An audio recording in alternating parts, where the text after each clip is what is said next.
Alasan kedua adalah era. Tak bisa dipungkiri, saat ini kita berada di era revolusi industri 4.0, di mana perang bukan lagi soal senjata dan penjajahan bukan lagi soal kekerasan.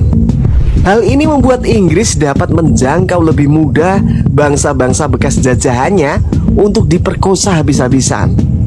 Politik hampir semenarik perang dan sama berbahayanya. Dalam perang, Anda hanya bisa dibunuh sekali, tapi dalam politik, Anda bisa dibunuh berkali-kali. Tidak ada kata aman bagi Malaysia di era saat ini. Sebagai bangsa yang mengemis kemerdekaan dari Inggris, sampai kapanpun Malaysia tidak akan bisa masuk ke dalam daftar negara berpengaruh di dunia. Berbeda dengan Cina dan Indonesia, mereka mempertaruhkan darah mereka demi kemerdekaan yang sejati. Dan hari ini, negara yang melawan penjajah bebas mengatur tatanan negara mereka semau yang mereka mau. Lihat Cina hari ini.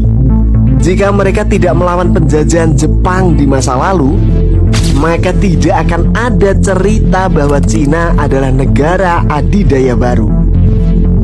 Bahkan Amerika saat ini pun sudah mikir 100 kali untuk berkonflik dengan Cina. Di era revolusi yang dikatakan tadi, Cina hari ini telah menjajah hampir semua bangsa di dunia dengan produk dan teknologi buatan mereka sendiri.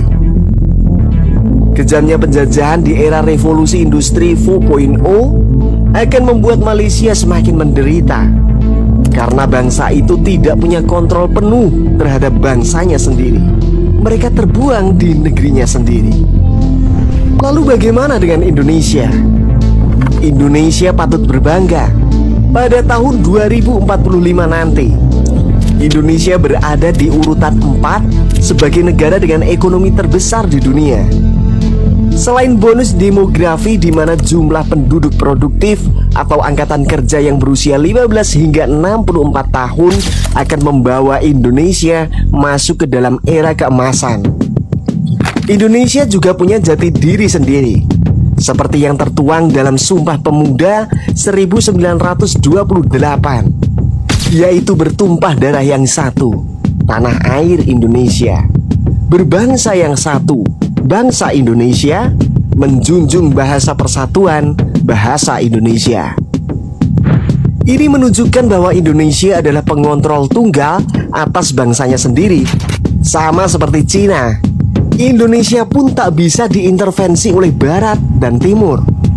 Dan pada akhirnya, etnis Melayu membawa sukunya sendiri.